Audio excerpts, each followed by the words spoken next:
Hi, welcome today. We are going to be taking a look at a subject that keeps coming up that players tend to struggle with, newer players tend to struggle with. Also, sometimes an older player might feel like they're playing the same thing over and over again. Improvisation. I'm going to grab a G flute. Most people have a G flute. This is a modern tuned 6-hole flute.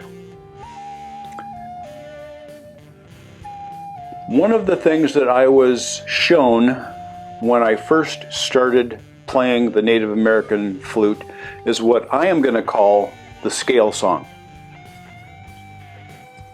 The basic scale on the Native American style flute, modern tuned 6-hole flute, we keep the 3rd hole down or 4th hole up, always covered. So playing the scale, start at the bottom, go up, sort of like climbing a ladder. You skip over that 3rd hole, keeping that finger locked on there, and then come back down like a stair step or climbing back down the ladder. Sounds like this.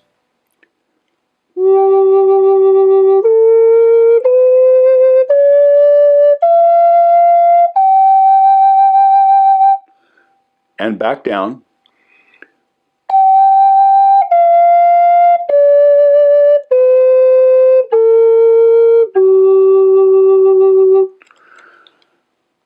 The scale song,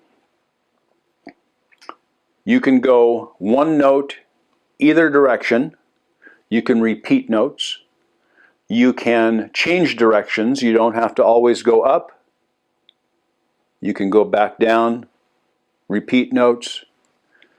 This would be an example, and I'm going to start at the 3rd with 3 holes covered, 3 holes open, because this isn't where most people start. So I wanted to give you something a little bit different.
So that would be one way to do a scale song. You could start with all of the holes opened except that 3rd one, or all of the holes closed. This is the most common way that people start learning to play the flute.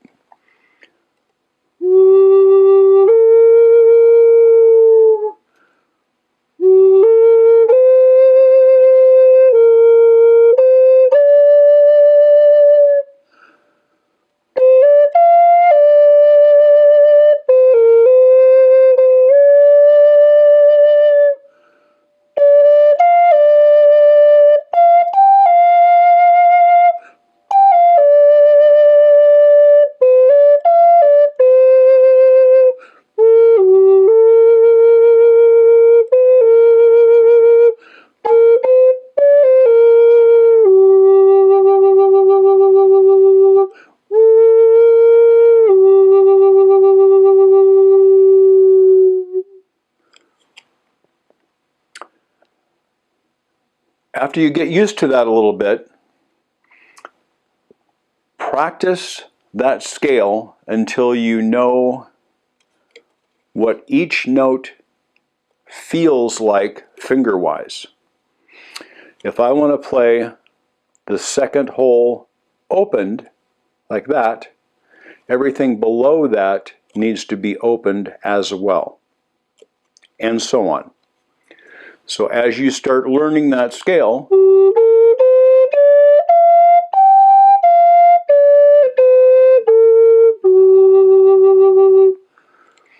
learn those notes and think about what note you might want to go to next. This is a little harder, but it can still be the scale song, because all you're doing is playing the notes in that scale. But instead of just going to the next one, which is always safe, you can skip around.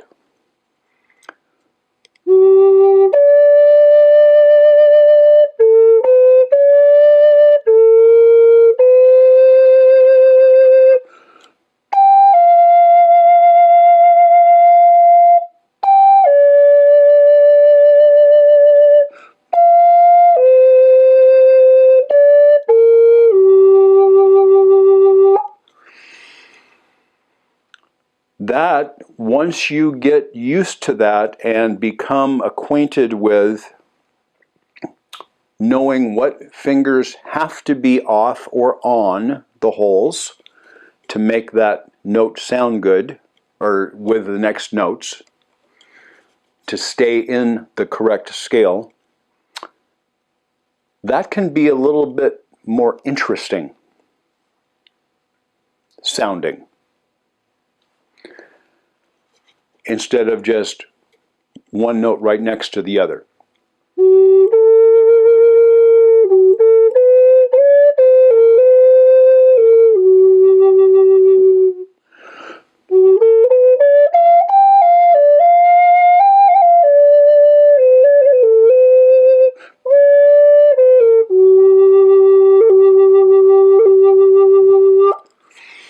That didn't sound bad. It didn't sound uninteresting, but just going up and down the scale,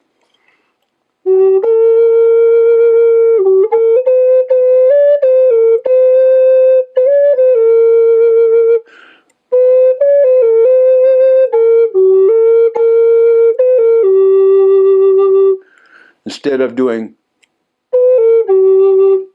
I might want to do,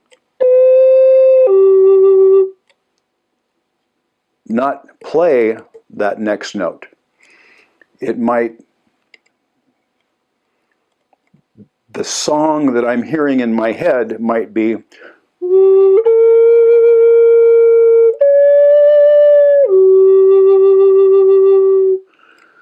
so I skipped a note going up.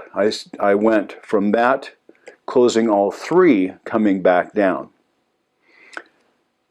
That is a more difficult way to play a scale song. It's still a scale song, because all I'm doing is playing that basic pentatonic scale. But it is, you have to remember those fingerings and what note you want to go to.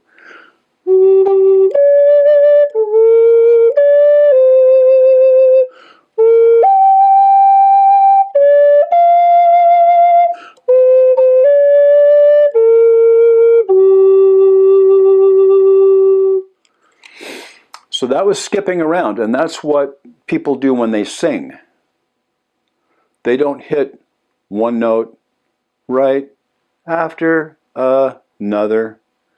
They might go from here to here and back down. Sorry about my singing. But if you think about melodies, they don't always go one note to the very next note. They might skip around. And so that is something to learn. When we learn that fingering, we can be a little bit more adventurous in our scale song. Now, playing the flute to a backing track totally different. There are some safe notes. There are some notes that you might find on the flute that will sound fantastic with one backing track and terrible with another backing track. Most music is a construction. It starts at one place, say the 1 chord. It goes up to the 4th note in that particular scale, back down to the 1 note, and then maybe to the 5th note, the 4th note, and the 1 note. So that would be a 1, 4, 5 chord progression. Very, very common. What that looks like on a flute. 1 would either be all holes closed or the octave note, just keeping that 3rd hole down covered. Either one of those is your home bass, the 1 note. The 4 note on a modern tuned flute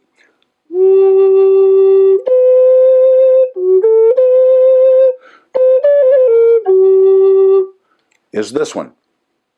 The 5 is this one.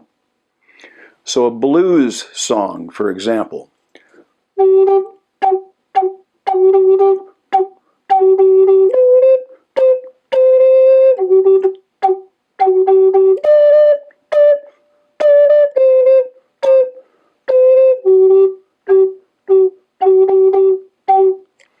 That would be like a normal progression. Now you can play other notes, but you need to kind of home in on those safe notes when you're playing that. Let me set up some other things and we're going to play to a backing track, a basic 1-4-5 backing track. Be right back.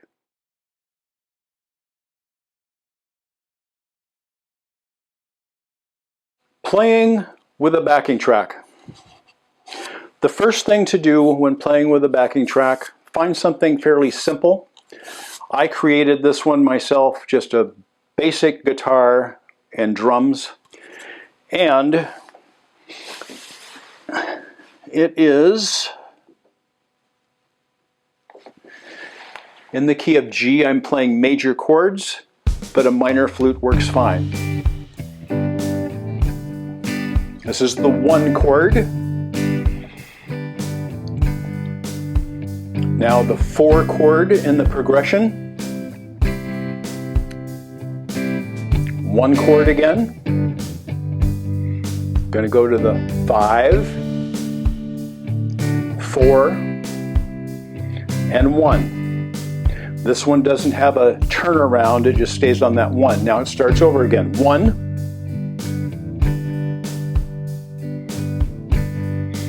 goes to the 4, whoops, now 4, 1, 5, 4, 1. This is a very, very basic chord progression. Many, many songs have this type of a chord progression. A lot of blues type things do. Some basic pop and rock songs do also.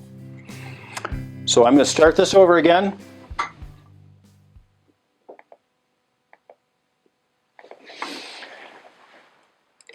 And we're going to concentrate on the basic notes.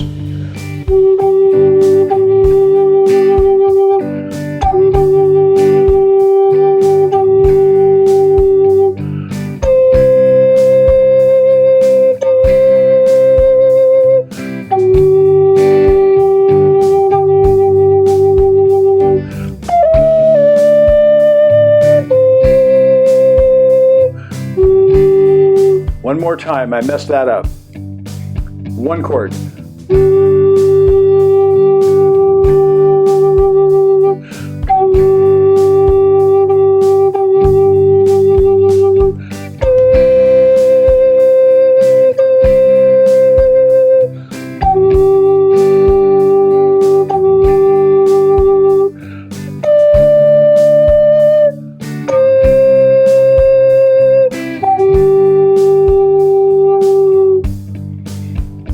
other notes you can play. The one note.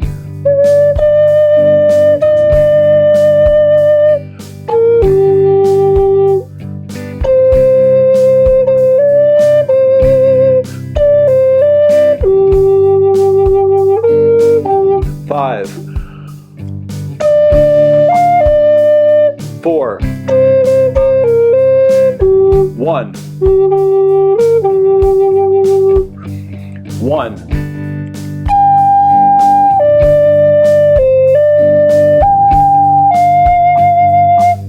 Four,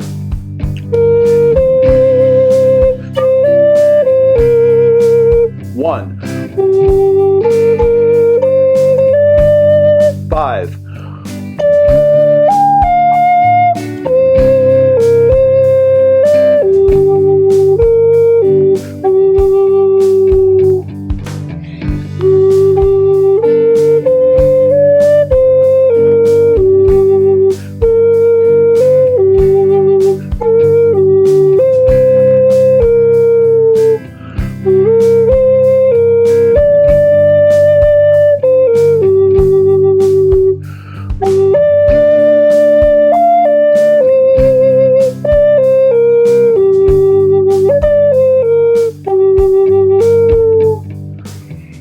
Now, I'm going to record something.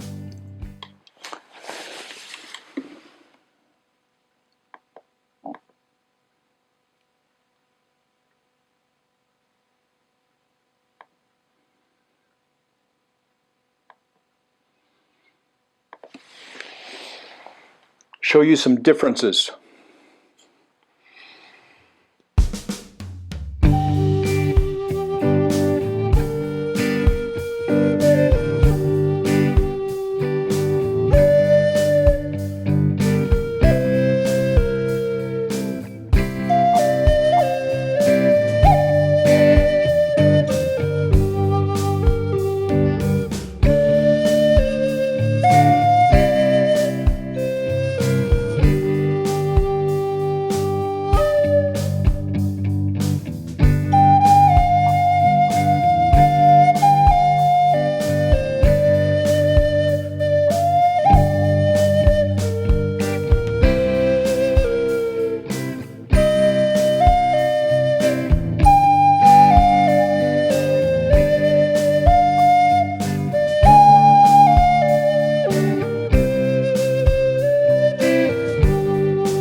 So that gives you a pretty wide range of ideas, I think, from what I might come up with on that type of a chord progression. That might give you a little bit of some idea of what I would come up with on my type of playing over a simple 1-4-5 chord progression. That could be like a pop type song, it could be rock, it could be blues, it could be all kinds of things. I tend to go with kind of a blues type feel because that's my background in music for the most part. But I hope this gives you a good basics or basis of a starting point for you to experiment with, learn how that music is put together, where the changes are. The 1 chord, 4 chord, back to the 1 chord, then to the 5, the 4, and the 1 in the case of this backing track. Sometimes there's a turnaround. The turnaround goes to basically the 5 chord again. I didn't want to do that here because I didn't want to complicate things. When you find a backing track that interests you, grab a flute. Some flutes might need more air or less air to play in tune with the backing track. It also depends on the temperature of the area where you are playing. All of that makes a difference in if this is in tune, either to a tuner or a tuner app or to the backing track. Same basic difference. The colder the temperature, the flute will play a little flatter. The hotter the temperature, the flute will play a little sharp. If it's playing flat, it needs a little bit more air to play in tune. If it's playing a little sharp, it needs a little less air to play in tune. Some flutes don't have as wide of a playing range as others. This flute is a little touchy on the lowest note. It wants to kind of get into that upper octave a little bit. It kind of starts to break, but not quite. A lot of high overtones there until it gets to that higher note. Tonguing hard will put this into that note, that octave note easily. Even above the octave note. This is so sensitive.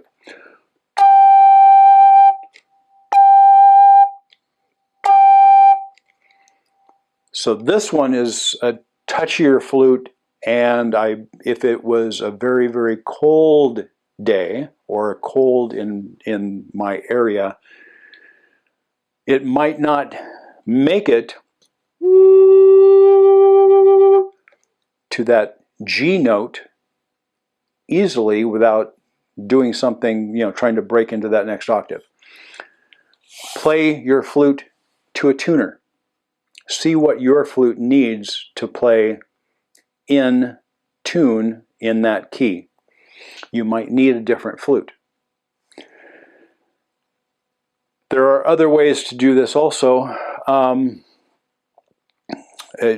Having more than one flute is always a good idea in every key because they can have moisture problems called wet out. Some flutes will play a little differently and might sound better in a backing track than other flutes will. It's one of the reasons why I have so many flutes. Sometimes it has taken me 6 flutes, literally, to find the one that wanted to play in that particular song.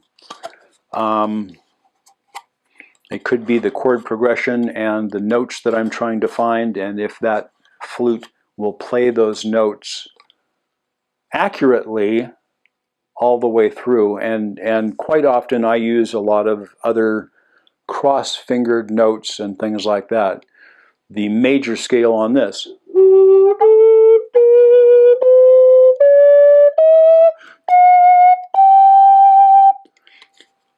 is using a very different fingering than the minor scale.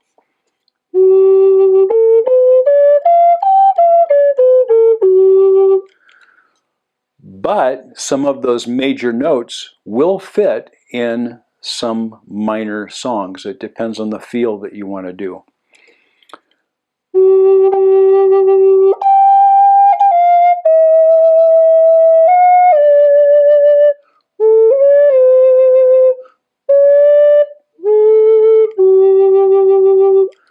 Kind of a half hold before you get to that lowest note. Sometimes it's a nice passing tone.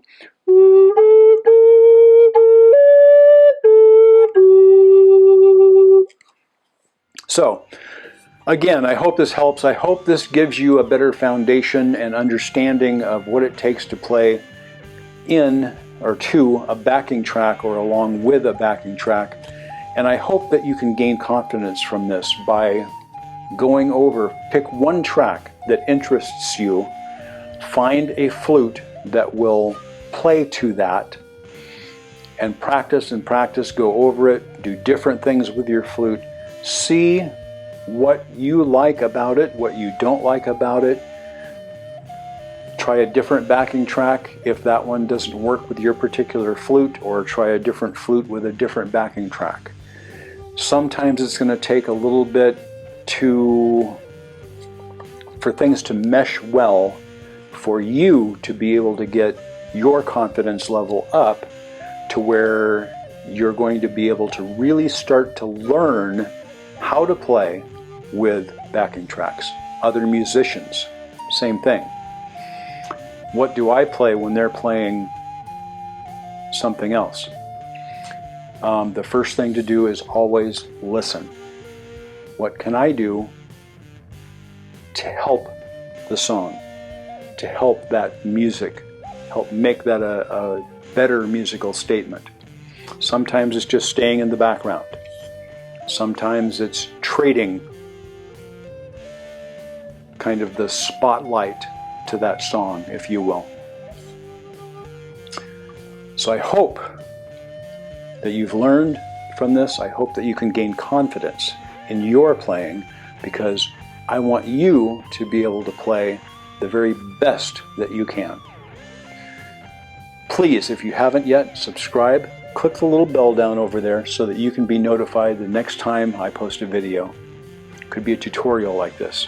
It could be a music video where the Native American style flute takes center stage in almost everything I do. It could be solo or with other instruments as well. I hope you enjoyed it. I hope you learn, and I hope you have a wonderful day. Take care.